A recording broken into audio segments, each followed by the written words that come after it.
Alrighty, I'll try to speak up because I'm using my iPad again. I was in the local range gun shop. This is empty. Bam!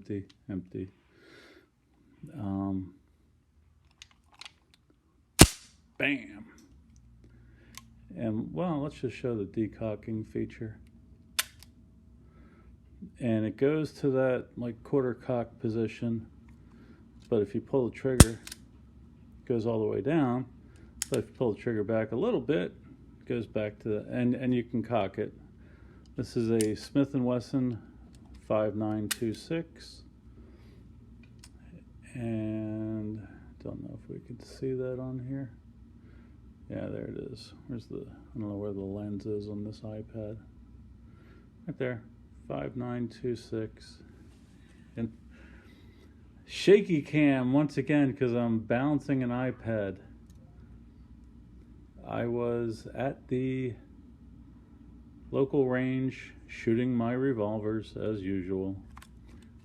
Actually, it was just one revolver. And a woman just brought her father's firearms collection in. I don't know if he had died or they didn't want him to have them anymore. And this was the only pistol. It was mostly rifles and shotguns. And from what I can tell, the 5926 was manufactured from 1990 to 1993. It's a 5900 series pistol. It weighs 38 ounces. It shoots well. I paid $450, and here's the real kicker. I got 11 magazines with it. There is actually two little marks on this. Hello. One is, they're both almost impossible to see. I'm trying to find it past the camera. Now you can't see it, but I'm insane, so not really. No red flag laws here, please. And then the other one, yeah, you can actually see it. The sun shines off of it, glints off of it. Right there. It's not that noticeable in person, but fortunately, the camera picked it up. Is there something else I can help with?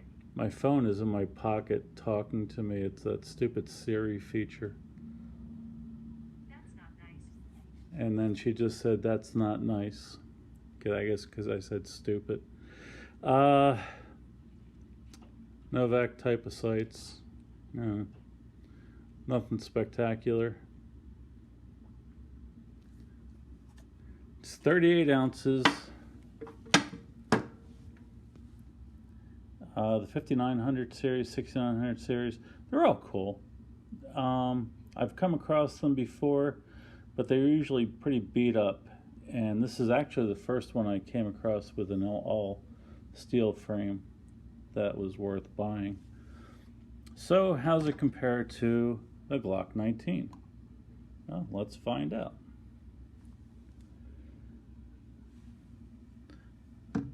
Line that up. All right. Pardon me for just a second while I beat Siri up. I don't know why this thing keeps going off in my pocket. No, it's a picture of my wife driving in our convertible. And notifications. So in any case, fronts are lined up. The Glock is actually a little bit longer, the slide. The beaver tail sticks out a bit more. Let me line the tops of the slides up. And the Smith&Wesson's a bit longer. I carry this, oh boy, it's going to be a good trick. I can carry this easily in my front pocket. with this DeSantis Glock 19, Glock 17 holster. I can also easily carry this inside my front pocket in the same holster. There you go. Now it comes all the way down to the end. It's a little bit thinner in the front because the Glock won't go all the way down. It's actually a Glock 17-19 holster. So, how's the trigger, you say? Well, the trigger's great.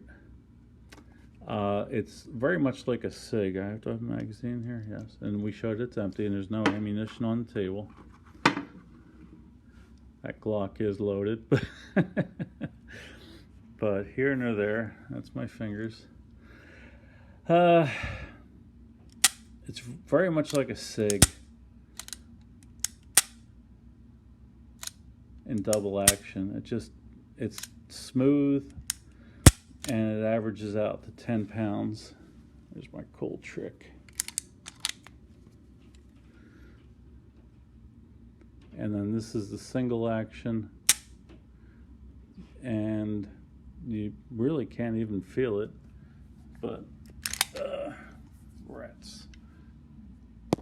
For the lovers of resets, yes, those are my socks. You're gonna love this. This is the reset. That was it. What are you gonna do, right? It's pretty good.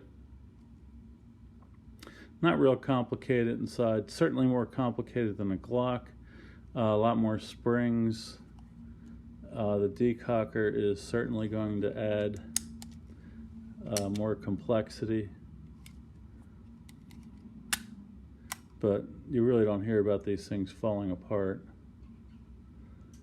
So, while I swore off of semi-automatics for the past more than a year and a half, I bought another semi-automatic. And I think I mentioned, it came with 4 Smith&Wesson magazines. I have another one upstairs. It does fit in my Galco shoulder holster for the Glock 19. It actually fits in there better than the Glock 19 does, because the profile of the slide is more narrow than the Glock, and you can actually wiggle it back and forth about half an inch. Boy, what else can I say about it? I shot it yesterday, bought it Thursday, shot it yesterday, and it was great. Just what you expect. It hits the target pretty close to where you're aiming. Now the guy must have moved the sights over to the right, because I saw that before I shot it and confirmed it with the first shot. And then I just aimed a little bit left, including at 25 yards.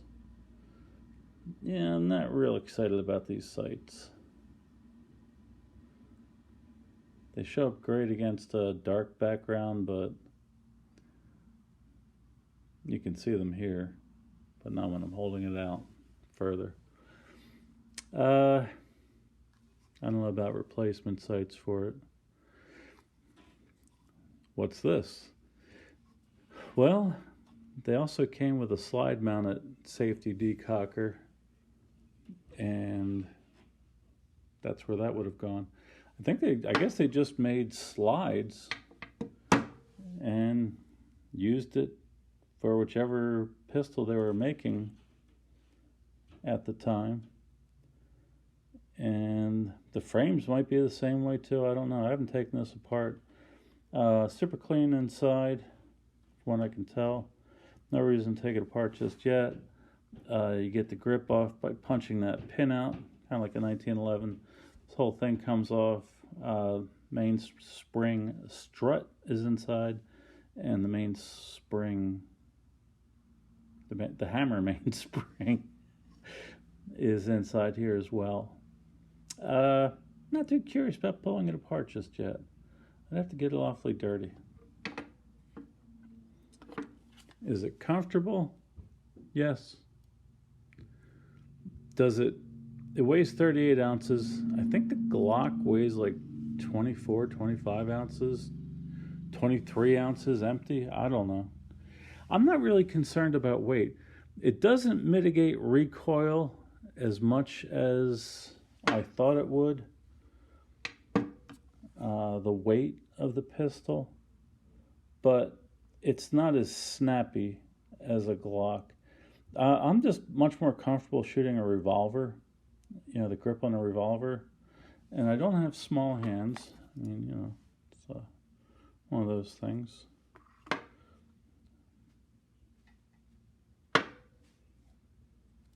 It does have the arched grip, and I know that I just saw somebody's video. I'll mention it in the comments. It does have a straight grip available as well, if you can find any of the grips for it. Numrich, aka gunparts.com, has plenty of parts for this, and it's a 4-inch barrel, if I hadn't mentioned that. Let's see if I can swing this all the way back. It's got that Ruger LCP type of barrel end. Steel guide rod. And that's pretty much it. Can't tell you much more. Take it down, you release this, release the slide stop so that the center of this is over the center of that, and then push it out from the other side, kind of like a 1911 CZ, all those good toys. And that's it. Everything you ever wanted to know.